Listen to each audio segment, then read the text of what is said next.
Hello students, welcome back to the channel. जानते तो हो गए, मेरा नाम ऋषभ है। मैं अब तुम लोगों को बिजनेस स्टडीज आईएससी की पूरी कवर कराने वाला हूं। स्टार्ट करने से पहले, बोर्ड के एग्जाम होने से पहले पहले सबसे पहला स्टेप ये होता है कि हम सबसे पहले सैंपल पेपर लगवाएं।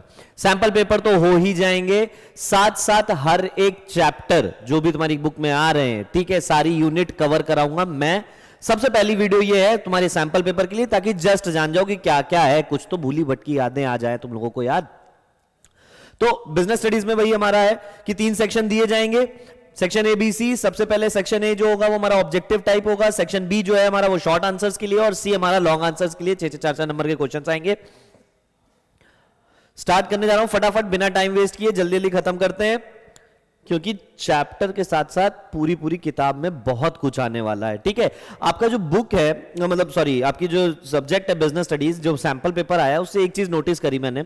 नोटिस करने वाली बात यह है कि डायरेक्ट क्वेश्चन बहुत बढ़िया बढ़िया है, लेकिन इतनी इन डेप्थ में पूछे गए हैं, इतनी इन डेप्थ में पूछे गए हैं कि अगर आपने कोई भी टॉपिक छोड़ा है तो आप ये नहीं कह सकते कि मैं ये टॉपिक छोड़ के जा सकता हूं। ये वाला फंडा इसमें नहीं आने वाला है। ठीक है, शुरू करने वाला है पहले क्वेश्चन से। पहला क्वेश्चन क्या कह रहा है? Eight which stage of the selection procedure is the minimum qualification recruited candidate checked. Minimum selection procedure का सबसे पहला ही स्टेप होता है प्रीलिमिनरी स्क्रीनिंग।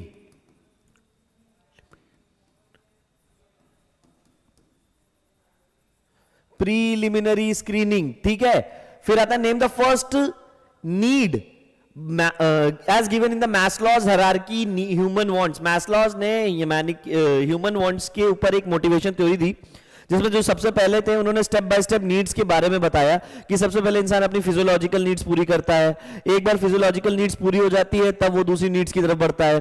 तो इस तरीके से स्टेप बाय स्टेप एक ट्रायंगल बनता था, जो कि हम कवर करेंगे। सबसे पहली नीड पे पूछा गया है, जो कि हमारी थी फिजियोलॉजिकल नीड्स। ठीक है, जो कि अगर हम ऑर्गेनाइजेशन के बेसिस पे देखे जाए तो क्या बनता है भाई, किसी भी नौकरी को ज्वाइन करोगे तो पहले चीज क्या देखोगे? सैलरी क्या मिल रही भाई।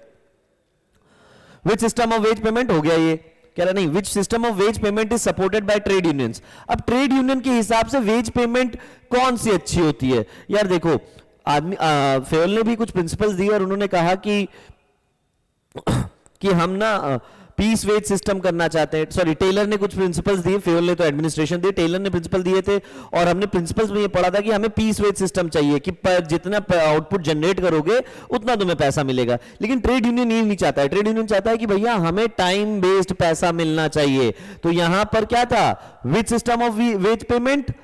Time based. ठीक, टाइम पीरियड, टाइम बेस्ड, कुछ भी लिख सकते हो। फिर क्या था? Ministry of corporate affairs has sent the certificate of incorporation to the ABC limited via an email. अब यहां पर आ रहा है मिनिस्ट्री ऑफ कॉर्पोरेट अफेयर्स, यानी मिनिस्ट्री, सरकार की बात आ रही है, और सरकार ने एक एबीसी लिमिटेड को सर्टिफिकेट ऑफ इनकॉर्पोरेशन का मेल भेजा है। यहां पर कौन सी online business has been used by the ministry? that is government to business। जैसे C2C B2C होता है, वैसे एक G2B होता है, जिसे हम कहते हैं गवर्नमेंट टू बिजनेस। ठीक है, what does the abbreviation HRA stands for? बहुत सारी मीनिंग होती है, लेकिन हमारे यहां पर ये जो बुक है इसमें एक टॉपिक हमारा आता है ह्यूमन रिसोर्स मैनेजमेंट, उसी से रिलेट किया गया, जिसे हम कहते हैं ह्यूमन रिसोर्स अकाउंटिंग। ठीक है, ये इसका आंसर बन जाएगा। फिर job specification is a written statement, chapter number 2 से आपका क्वेश्चन आया है, जिसमें job specification, job enlargement, job enrichment, फिर इसी तरीके की बातें आती हैं। क्या job specification is a written statement of the dash required for the performing. Specification मतलब क्या, कि हमें काम क्या करना है, और जॉब स्पेसिफिकेशन हम क्या है? Characteristics of job, characteristics of job ये कह सकते हैं। ठीक है, चलो भाई, ऊपर ही लिख दे रहा हूं, कंफ्यूजन ना हो।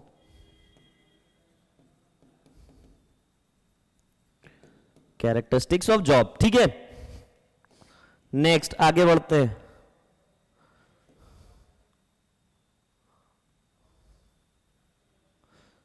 हाँ भाई, इरेज करना पड़ेगा।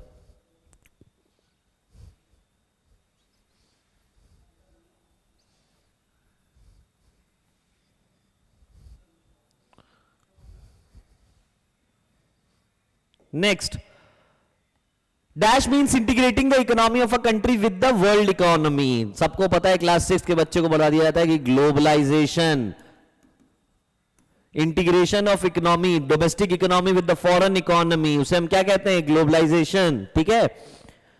Dash means getting high end knowledge work done from an outside, high end knowledge work done from outside agency to improve the efficiency and quality of a business. भाई अपना काम दूसरों से करवाना, पहली चीज ये पार्ट है किसका? आउटसोर्सिंग का। आउटसोर्सिंग के दो तरीके होते हैं, हम या तो केपीओ कर लें या तो बीपीओ कर लें, जिसे हम कहते हैं नॉलेज प्रोसेस आउटसोर्सिंग, और एक होता है बिजनेस प्रोसेस आउटसोर्सिंग। हम यहां पर किसकी बात कर रहे हैं? हाई एंड नॉलेज की, तो इसका आंसर होगा KPO, knowledge knowledge process outsourcing. ठीक है। Dash is a sheet containing full information, sheet containing full information related to pay of all employees working in an organization, कि पेरोल क्या है तुम्हारा। ठीक है, यहां पर आंसर होगा पेरोल। ठीक, आगे बढ़ो भाई, आगे आगे फटाफट चलते हैं। Which of the following is the benefit of e-commerce? ठीक है, ई रिक्रूटमेंट, ई कॉमर्स नहीं, ई रिक्रूटमेंट, जब हम ऑनलाइन रिक्रूटमेंट करते हैं तो उसके बेनिफिट क्या है? द कॉस्ट ऑफ रिक्रूटमेंट पर कैंडिडेट इज हाई, नहीं, ये तो नहीं हो सकता। क्यों? क्योंकि जब आप ऑनलाइन कर रहे हो तो ऑटोमेटिकली कॉस्ट तो कम हो ही जाएगी। It requires investment in creating websites and portal, नहीं, ये भी बड़ी चीप होती है। It weeds out the unqualified candidate through filter system, हाँ, ये एक ऐसा पॉइंट होता है जो इसका बेनिफिट होता है। क्या? कि अगर हमने कहा सपोज हम रिक्रूटमेंट कर रहे हैं और हमारे पास वैकेंसीज जो है वो 1000 लोगों की हैं, लेकिन रिक्रूटमेंट के लिए जो एप्लीकेशंस आ गई वो 1 लाख। अब 1 लाख वैकेंसीज को, 1 लाख एप्लीकेशन फॉर्म को तो एनालाइज नहीं किया जा सकता। ई रिक्रूटमेंट से क्या होता है कि जो भी अनक्वालिफाइड कैंडिडेट होते हैं, जिनके पास नेसेसरी बेसिक क्वालिफिकेशंस नहीं होती जो हमें रिक्वायर्ड होती है जॉब के लिए, वो अपने आप फिल्टर हो जाते हैं, वो अपने आप एलिमिनेट हो जाते हैं। ठीक है, तो ये इसका सही आंसर होगा। नेक्स्ट, आगे बढ़ते हैं। कह रहा है which of the following is not a component,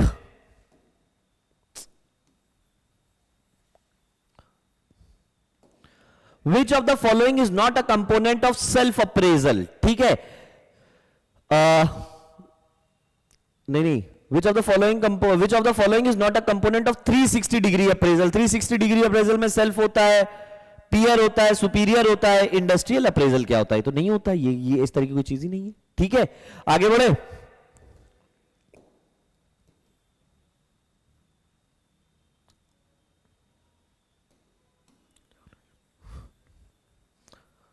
ठीक है, अब with reference to the regulators identify the odd one out of the following। ठीक है भाई, चलो, आरबीआई रेगुलेटर है, एलआईसी तो नहीं है, आईआरडीए रेगुलेटरी बॉडी है, क्या होता है, इंडस्ट्रियल रेगुलेशन डेवलपमेंट एक्ट या अथॉरिटी भी बन जाती है, food security standard authority of India. ठीक है, ये हो गया एफएसएसआई। ये सारे के सारे रेगुलेटरी हैं, बट ये तो नहीं है, ये एक कंपनी है, एलआईसी लाइफ इंश्योरेंस कंपनी है। ठीक है, आईआरडीए का एक और होता है, insurance regulation development authority, IRDA के, हाँ, ये इंश्योरेंस से रिलेट करती है। ये आरबीआई, ये बैंकिंग सेक्टर, आरबीआई को तो सभी जानते हैं भाई, एपेक्स इंस्टीट्यूशन, ये एक कंपनी है। Next,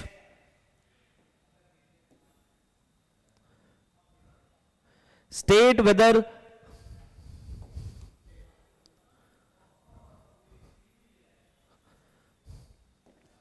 State whether the following statements are true or false. A public limited company should have a minimum number of 2 members. नहीं, 7 चाहिए होते हैं, ये हो गया false। ठीक है, कितने? 2 नहीं होते हैं भैया, यहां होना चाहिए 7। Next, sound policies and practices of management are moral डेप्रिसेंट। देखो इंग्लिश यूज कर ली गई, खेल ले तुमसे। कह रहे अच्छी पॉलिसीज बनाओगे, मैनेजमेंट में अच्छा काम करोगे, तो जो लोग हैं उनका मोराल गिरेगा कि उठेगा? भाई उठता है। ये भी हो गया हमारा क्या? False. Under the democratic leadership style, देखो लीडरशिप स्टाइल कई तरीके की होती है, उसमें एक होती है डेमोक्रेटिक लीडरशिप स्टाइल की हिसाब से क्या होता है कि जो सबऑर्डिनेट्स होते हैं वो चूज करते हैं। सबॉर्डिनेट्स अपने अपने आइडियाज दे सकते हैं। मैनेजर एकदम ही नहीं होता है कि आपकी बात ही नहीं सुनेगा। डेमोक्रेटिक लीडर, जैसे इंडिया एक डेमोक्रेसी है, यहां पर क्या होता है, for the people of the people by the people, ठीक है, for the people by the people of the people, यही चलता रहता है। यानी क्या है, हम अपना पीएम इलेक्ट करते हैं, हम अपने पब्लिक जो है हम ओपिनियन दे सकते हैं। इसी तरीके से डेमोक्रेटिक लीडरशिप वो होती है जहां पर सबॉर्डिनेट के, डेमोक्रेटिक लीडरशिप मैनेजमेंट वही होता है जहां पर सबॉर्डिनेट्स के पॉइंट रखे जाएं। तो कह रहा है under the democratic leadership style the leader gives complete freedom to his, देखो कंप्लीट फ्रीडम कहना कि पूरी तरीके से फ्रीडम दे दिया कि अपनी मर्जी से जो मर्जी कर लो, ये ऐसा नहीं होता है। वो होता है लेजिस फेयर में, ठीक है, वो एक और डिफरेंट टाइप की लीडरशिप होती है। यहां पर ये स्टेटमेंट हो गया गलत, फॉल्स, ये भी गलत, false false false. Job training is given to the new employee to familiarize them, नहीं, ये भी गलत, चारों ही गलत, कुछ गड़बड़ है। चलो चारों ही गलत है। जॉब ट्रेनिंग क्या है, देखो job training imparting skills related to job into the employees, ठीक है, या कैंडिडेट, ठीक है। यहां पर कह रहा है फेमिलराइज कराने के लिए जॉब ट्रेनिंग दी जाती, नहीं, फेमिलराइज कराने के लिए ओरिएंटेशन प्रोग्राम होता है, ठीक है। तो यहां पर यह भी गलत हो गया। आगे बढ़े, आगे बढ़ते हैं भाई।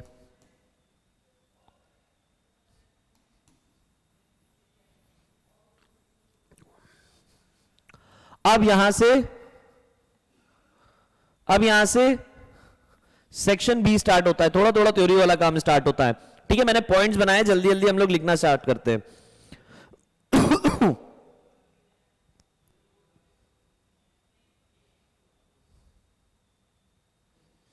चलिए, state any four merit of seniority based promotion. देखो पहले सीनियोरिटी बेस्ड प्रमोशन क्या होता है।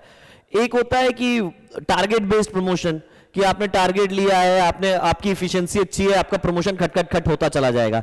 एक होता है जैसे गवर्नमेंट ऑफिसर्स में होता है, सीनियोरिटी बेस पे होता है कि आपकी एक पर्टिकुलर लेंथ ऑफ सर्विस होगी, उसके बाद ही आपको प्रमोशन मिलेगा। तो सीनियोरिटी बेस्ड प्रमोशन किस पे बेस्ड होता है कि आपने कितने समय तक काम किया है, लेंथ ऑफ सर्विस 10 साल हो गए, उसके बाद आपका होगा, ठीक है, प्रमोशन। तो इसके कुछ मेरिट्स बताने हैं। तो डीमेरिट तुम लोग भतौरो बता दोगे कि सर इससे एफिशिएंसी नहीं होती है, हमारा काम रुक जाता है, या पेस ऑफ ग्रोथ स्लो होती है, ठीक है। लेकिन मेरिट्स क्या हो सकते हैं? अब कुछ मेरिट्स हैं जो बड़ी आसानी से हम लिख सकते हैं, ठीक है। सबसे पहला लिख लो, क्या है सबसे पहला मेरिट? तो यही होता है कि ये ऑब्जेक्टिव बेस्ड होता है एंड इट प्रमोट्स इक्वालिटी की। लो भाई, दूसरा पॉइंट क्या निकल के आता है इसमें? अब मैंने 10 साल किसी कंपनी में काम किया है, और अगर मैंने 10 साल कंपनी में काम करने के बाद भी मैं सेम लेवल पे ही काम कर रहा हूं, तो मेरे एक्सपीरियंस का फायदा क्या? तो यहां पर क्या होता है? एक्सपीरियंस रिवॉर्डेशन का काम होता है। एक्सपीरियंस रिवॉर्ड ये प्रोवाइड किया जा सकता है, ये भी एक अच्छी चीज हो गई, ठीक है। नेक्स्ट, अगर मुझे पता है कि एक पर्टिकुलर टाइम पीरियड में मेरा प्रमोशन हो जाएगा, तो सबसे बढ़िया चीज क्या होगा कि मैं नौकरी नहीं छोड़ूंगा।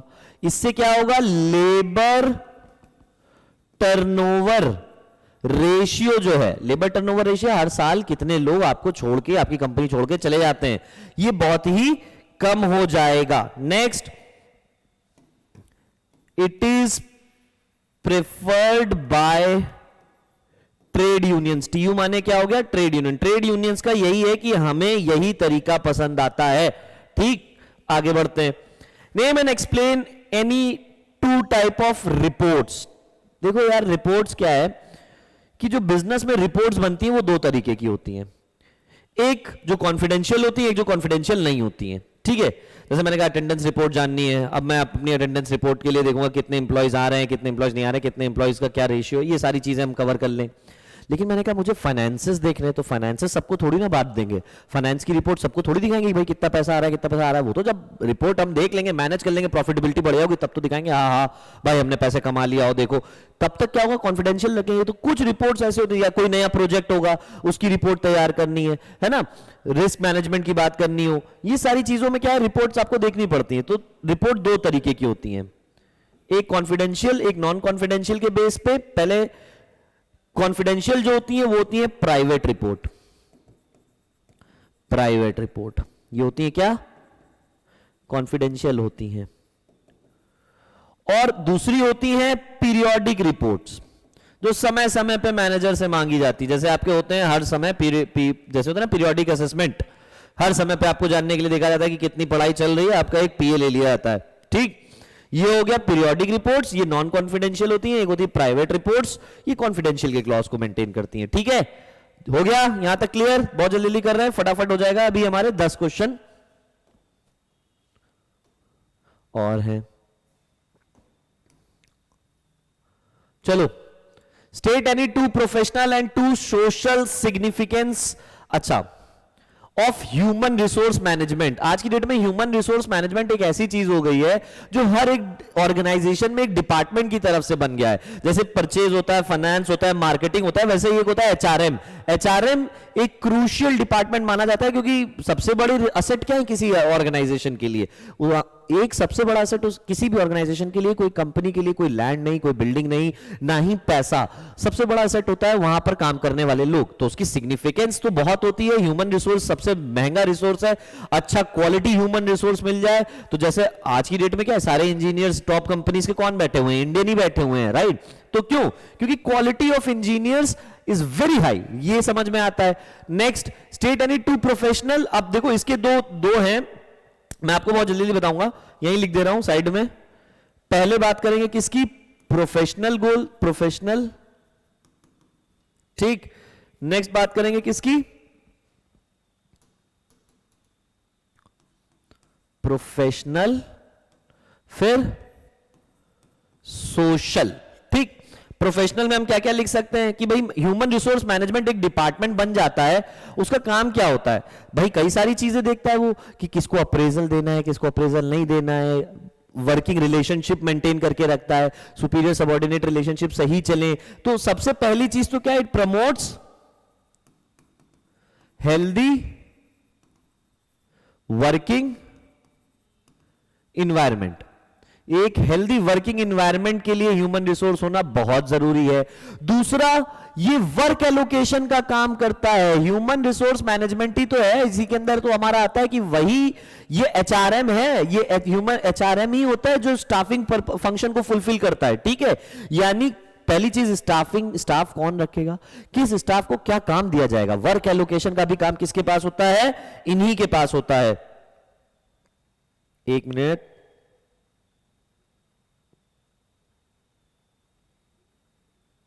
हाँ, फिर सोशल सिग्निफिकेंस। भाई सोशल सिग्निफिकेंस ऐसे समझो, ह्यूमन रिसोर्स मैनेजमेंट। आज की डेट में ह्यूमन रिसोर्स को तुम मैनेज कर ले रहे हो तो तुम भगवान के बराबर आ जाते हो। हिंदुस्तान की जनसंख्या 140 करोड़ पार हो रखी है। ठीक है, अगर 140 करोड़ जनसंख्या को मैनेज कर लिया गया तो भाई आसमान में छेद कर देंगे हम लोग, कोई दिक्कत वाली बात नहीं है। लेकिन यहां पर बोला है कि अब हमें सिग्निफिकेंस बताओ क्या हो सकते हैं। सबसे पहला सिग्निफिकेंस भैया एम्प्लॉयमेंट, एम्प्लॉयमेंट जनरेशन। सबसे पहला सिग्निफिकेंस तो यही समझ में आ जाता है कि यहां पर रोजगार देने की बात होती है। और अगर रोजगार दे रहे हो तो तुम क्या कर रहे हो? सोशल। अब या तो तुम एक तरफ मैंने कहा सोशल एम्प्लॉयमेंट जनरेशन, मैं ये कह सकता हूं ग्रोथ ऑफ जीडीपी, मैं ये भी कह सकता हूं wastage, no wastage, no wastage of HR यानी ह्यूमन रिसोर्स। ठीक है, कई बन सकते हैं, तुम्हारे ऊपर है कितने बना ले जाओ। आगे बढ़ते हैं भाइयों बहनों। ओ लिख लेना तुम लोग। चलो भाई आगे बढ़ो, आगे आगे। मनी,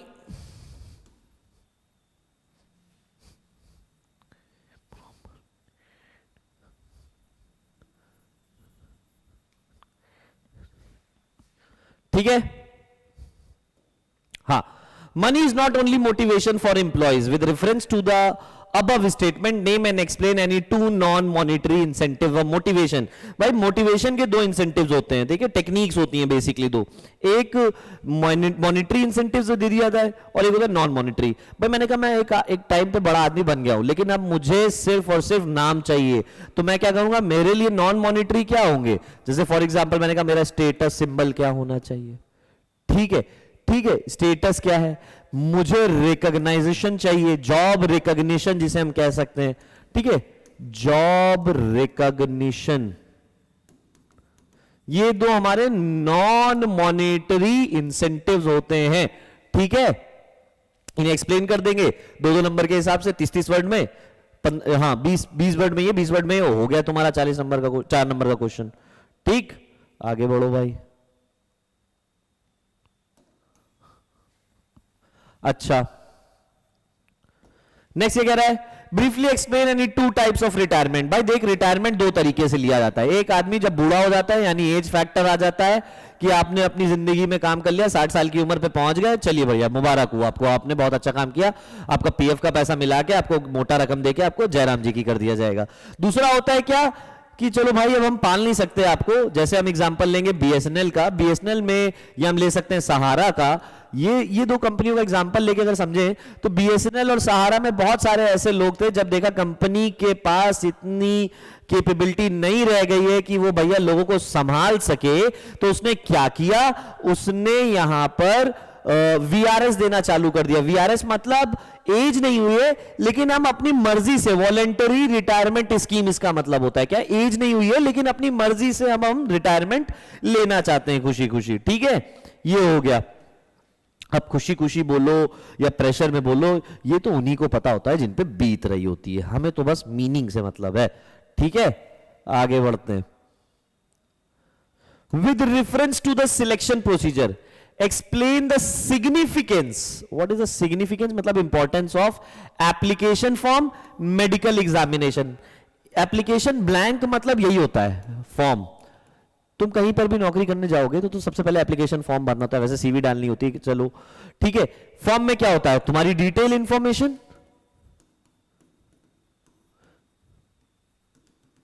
तुम्हारे प्रेफरेंसेस यानी इंटरेस्ट्स, प्लस क्वालिफिकेशंस, एक्सपीरियंस, सब जोड़ दो, ये हो गया एप्लीकेशन ब्लैंक। मेडिकल एग्जामिनेशन मतलब फिजिकल, ठीक। मेडिकल एग्जामिनेशन मैंने फिजिकल एग्जामिनेशन क्यों लिखा, देखो मतलब समझो ऐसा क्या होता है। मैंने तुमको कल को यार एक सिलेक्शन प्रोसीजर के हिसाब से मैंने तुम्हारी स्क्रीनिंग करी, एप्लीकेशन वगैरह सब भरवाया, उसके बाद तुम्हारा टेस्ट लिया, टेस्ट लेने के बाद इंटरव्यू लिया, उसके बाद अब इतना कुछ कराने के बाद मैंने तुमको नौकरी पर रख लिया। सपोज करो मेडिकल नहीं दिया तो क्या होगा, इंपॉर्टेंट समझनी ना, तो ऐसे समझ लो कि नहीं करेंगे तो क्या होगा। मैंने कहा चलो ठीक है भाई, इतना कुछ करने के बाद तुमको ट्रेनिंग दी, ट्रेनिंग कराने के 2 महीने बाद देखा कि अरे तुम तो बीमार पड़ गए। अब जब तुम बीमार पड़ गए तो तुमको नौकरी से तो निकाल नहीं सकते, तो अब इस टाइम पे हमारे पास एक सिचुएशन आएगी क्या कि यार पैसे भी दे रहे हैं और इसको ये बीमारी 6 महीने पहले से थी लेकिन हमने मेडिकल नहीं कराया, तो अब निकाल भी नहीं सकते, तो काम भी नहीं हो रहा है, तो ऑर्गेनाइजेशन के लिए तो नुकसान ही हो जाएगा। तो मेडिकल एग्जामिनेशन मतलब क्या है, फिजिकल एग्जामिनेशन। तुम किसी भी नौकरी में करने जाओगे, चाहे प्राइवेट हो चाहे पब्लिक हो, ठीक है, बढ़िया लेवल पे अगर आप जॉब करोगे यानी गवर्नमेंट जॉब पे करोगे तो फिजिकल तो होगा, ताकि ये जाने कि तुम फिट हो कि नहीं, तुम मेंटली फिट हो, फिजिकली फिट हो कि नहीं। पता चले तुमको नौकरी दे, ट्रेनिंग कराए, उसके बाद तुमको नहीं नहीं हम तो थक गए, ये तो थोड़ी होगा। आगे बढ़ते हैं, बस यही है सिग्निफिकेंस। तो पेपर बहुत इजी है, पेपर ऐसा मतलब कोई तूफानी पेपर नहीं आया है, लेकिन ये है कि जिसने पूरा पढ़ा है, आपको पूरी कोई चीज नहीं पूछी गई है, लेकिन सिलेक्शन प्रोसीजर के की पॉइंट्स पूछ लिए गए। अब अगर जिसको ये पॉइंट समझ में आने उसी को आएंगे जिसको सिलेक्शन प्रोसीजर आता होगा, तो यानी क्या पेपर मस्त मजेदार पेपर आएगा, और हर वो बच्चा जो पूरी किताब खत्म कर देगा उसके 100 में 100 आएंगे, जो कि मैं करवा दूंगा, उसकी टेंशन ना लो, ठीक। आगे बढ़ते हैं।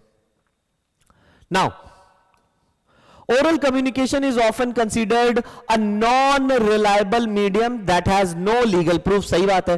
However, it remains the most popular method of communication in organization. भाई क्यों ये प्रेफर किया जाता है? 4 reasons to support the above statement. 4 लो, 40 ले लो यार। सबसे पहला फास्ट होता है, कन्वीनियंस होता है, ठीक। तीसरा क्या होता है, पर्सनल टच हो गया, ठीक है भाई, फास्ट है, कन्वीनियंस है, पर्सनल टच भी है हमारा, हम क्यों ओरल कम्युनिकेशन ना करें, ठीक है। चौथा लिख सकते हैं हम क्या, fast, convenience, personal touch, direct communication, कुछ भी लिख दो, पूरे ही नंबर मिलेंगे, ठीक है। आगे बढ़ो, इसी को एक्सप्लेन कर दो, ठीक। आगे What is the meaning of e-business? 3 features of e-business. Meaning of e-business: all the business activities conducted over the internet is part of e-business. ठीक.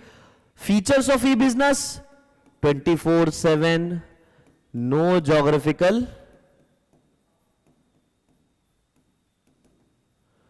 बाउंडेशंस, ठीक है, इन एक्सपेंसिव, ठीक, लो भाई, ठीक. फीचर्स भी लिखना तो एक और लिख लो: नो डायरेक्ट और पर्सनल कम्युनिकेशन. किसके किसके बीच? Consumer and sellers. कुछ भी लिख सकते हो. गए हमारे 4 क्वेश्चन, 8 क्वेश्चन. चलो भाई आगे बढ़ते हैं. Defined remuneration. तो बच्चों को इतना पता है रेम्यूनरेशन मतलब क्या होता है? सैलरी. नहीं, सिर्फ सैलरी रेम्यूनरेशन का पार्ट नहीं होती. रेम्यूनरेशन मतलब कि तुम्हें किस तरीके से रेम्यूनरेट किया जाएगा. मैं कल को नौकरी लेने जाऊंगा या तुम में से कोई नौकरी लेने जाएगा तो तुम ये नहीं कहोगे भैया सिर्फ सैलरी बताओ कितनी है. कहते ना भैया ये सैलरी है, आपको इतने की स्टेक्स दे रहे हैं, 2 लाख के आपको स्टेक्स दे रहे हैं, साल भर में 30 दिन की छुट्टी दे रहे हैं, 6 महीने बाद इतना बोनस आ जाएगा. ये सारी चीजें मिला दोगे तो तुम्हारा रेम्यूनरेशन तैयार हो जाएगा. तो सिर्फ सैलरी ही नहीं, salary plus bonus plus other perks, इन सबको मिला दो, पर्क्स या पर्क्साइड्स, वो सब तुम्हारी बन जाती हैं क्या? Remuneration. State any 6 differences between time rate system, piece rate system. मैं मीनिंग बता देता हूं, ये 6 के 6 एज इट इज बुक में दिए गए हैं, ठीक है. टाइम रेट क्या होता है कि यार 10 से 7 की नौकरी है, 10 से 7 के हिसाब से आओगे, 30 दिन काम करोगे, तब जाके तुम्हें फलानी तनख्वाह मिलेगी. अगर तुम छुट्टी लोगे तो कट जाएगी, बंद हुआ मजदूरी, ठीक है. और पीस वेज सिस्टम में क्या होता है कि भाई साहब आप आओ या ना हो, आपको पैसा तब मिलेगा पर पीस के हिसाब से. एक पीस बनाने के 10 रुपए हैं और 10 बनाओगे तो 100 रुपए बन जाएंगे, 20 बनाओगे तो भाई 200 बन जाएंगे, 1000 बनाओगे तो क्या बोलते 10,000 बन जाएंगे. तो इस हिसाब से तुम्हारा चलता रहेगा, ठीक है. आगे बढ़ते भाई. ये हो गया पीस रेट सिस्टम और टाइम रेट सिस्टम. इसमें अलग अलग तरीके से हम 6 point along with the basis of distinction it is directly given in your book. उठाओ लिख डालो, ठीक, सीधा सीधा एज इट इज. एक टी फॉर्मेट में टेबल भी होगा. चलो भाई आगे बढ़ो. आगे state any 4 differences between angel investor and venture investors. ये भी मैं बता दूंगा. अच्छा चलो इसका एक पीडीएफ दे दूंगा मैं इन सारे का, जल्दी से सुनो पहले मेरी बात. Angel investor and venture capitalist. भाई शार्क टैंक सब देख रहे होंगे. भाई एंजल इन्वेस्टर कौन होता है? वो जो अपनी जिंदगी में धंधा करके पैसे कमा के बैठ चुके हैं, अब वो तुमको मौका देना चाहते हैं, ठीक है. तुम आओ उनके पास पिच करते हो, शार्क टैंक में आते हैं लोग, पिच करते हैं कि भैया हमें हमें पैसा चाहिए, तो वहां पर क्या एंजल इन्वेस्टर्स बैठते हैं. और जो वेंचर कैपिटलिस्ट होते हैं, वेंचर कैपिटलिस्ट मतलब जिनका काम ही है ये जो वेंचर में बात करते हैं. फॉर एग्जांपल हम आपके साथ काम करना चाहते हैं, आपको मैनेजमेंट भी देंगे, आपको टेक्निक्स भी देंगे, प्रोडक्शन भी देंगे, प्रॉफिट शेयर कर देंगे, ठीक है. ये होते हैं वेंचर कैपिटलिस्ट, ठीक है. ये प्रोफेशनल होते हैं इस चीज में. और एंजल इन्वेस्टर्स जो मैंने अभी बताया, ठीक, जैसे अमन एक एंजल इन्वेस्टर है, ठीक है. ब्रीफली. और जेपी मॉर्गन क्या होगा इसमें, या हम हाँ जेपी मॉर्गन की बात करें, गोल्डमैन सैक्स की बात करें, ये सब लोग क्या आएंगे? ये सब लोग हमारे वेंचर कैपिटलिस्ट के पार्ट होंगे. Briefly explain the process of financing a business through retained profit and crowd funding. ये टर्म किसने नहीं सुने होंगे? रिटेन्ड प्रॉफिट मतलब, रिटेन्ड प्रॉफिट्स का मतलब हमारा होता है,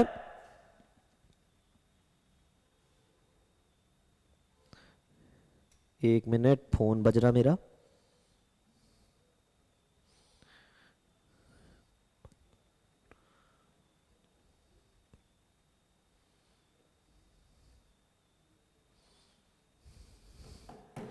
ठीक.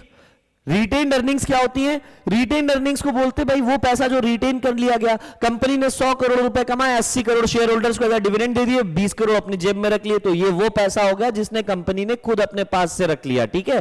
तो इसे कहते हैं फ्लगिंग बैक ऑफ प्रॉफिट. वैसे तो 100 करोड़ किसका है? शेयर होल्डर्स का है, लेकिन उससे कुछ हिस्सा मैंने रख लिया ताकि आगे कंटिजेंसीज में काम आए. ये हो गया रिटेन्ड अर्निंग्स. क्राउड फंडिंग क्या होता है? जब सपोज करो कंपनी कहती है कि यार अपनी कंपनी के स्टेक्स नहीं बेचने हैं, तो हमारी कंपनी का नाम इतना अच्छा खासा हो गया है, रादर देन हम इक्विटी या प्रेफरेंस से पैसा उठाएं, चलो क्राउड फंडिंग करते हैं। क्राउड फंडिंग मतलब आम जनता से पैसे उठाना, आम जनता से। आम जनता आपको पैसे क्यों देगी? आम जनता आपको पैसे इसलिए देगी क्योंकि उनको आपके बिजनेस पे भरोसा है, पहली चीज। ठीक, दूसरी चीज आपका नाम है। ठीक है, तीसरी चीज उनको पैसे मिल रहे हैं, इंटरेस्ट के साथ बढ़िया पैसे मिल रहे हैं। ठीक है, ये हो गया क्राउड फंडिंग। ठीक, रिटेन्ड अर्निंग्स और क्राउड फंडिंग। चलो भाई आगे बढ़ते हैं।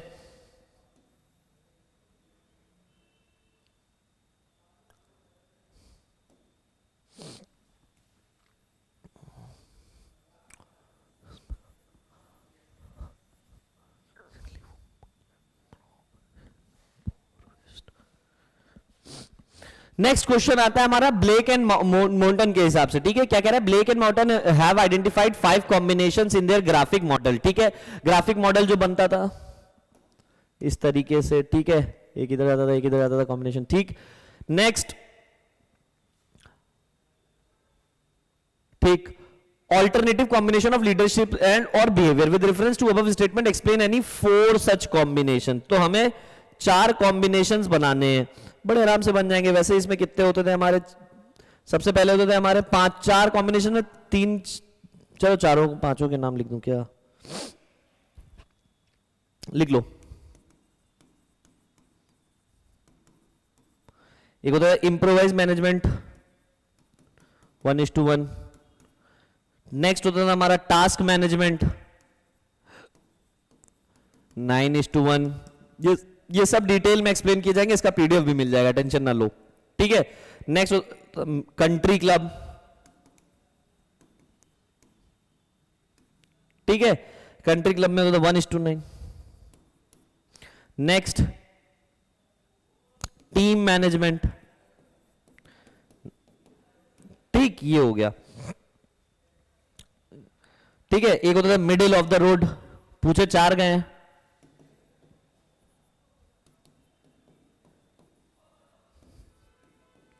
ठीक है, ये हो गया। आगे बढ़ो।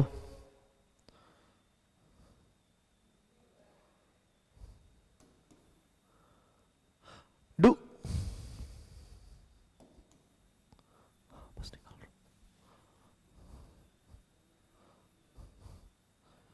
चलो भाई, क्या रहा है? Draft an interview letter for the post of operation manager in an MNC. कोई भी रैंडम उठाओ, इसका मैं दे तो दूंगा लेकिन आपकी बुक में एज इट इज एक फॉर्मेट किया गया है, वही फॉर्मेट उठाओ, नाम पता बदलो, बाकी पेस्ट कर दो। ठीक, Big Zenith Limited is a highly reputed company that has recently made some new appointments. ठीक, the new employees were very happy on being recruited. In an informal gathering they shared how they were recruited by organization. Mr. Abrar Ahmed, senior sales manager, said that he was vertically shifted to the post. मतलब क्या है? ये vertically shifted to the post, इनको ऊपर promotion मिल गया है। Mr. Aman Verma said that he was introduced to the company by the present sales manager. तो ये क्या हो गया? ये हो गया हमारा रिकमेंडेशन। ये रिकमेंडेशन से आए ऑफ एम्प्लॉय, जो एक पुराने एम्प्लॉय थे। फिर क्या? Mister John D'Costa, sales manager Mister John D'Costa के थ्रू आए थे, तो ये रिकमेंडेशन हो गया, इसका प्रमोशन हो गया पहले वाले का। Miss Renu Arora said that she had appointment through the newspaper. तो जब न्यूज़पेपर की बात आती है तो किसकी बात आती है? एडवर्टीजमेंट की। पता था यही होगा। चलो ठीक, Miss Sarah Johnson said that she was directly recruited from IIM Ahmedabad when she was in the last semester of PGDBM. PGDBM तो नहीं होता है, लेकिन PGDM जरूर होता है. PGDM होता है पोस्ट ग्रेजुएट डिप्लोमा.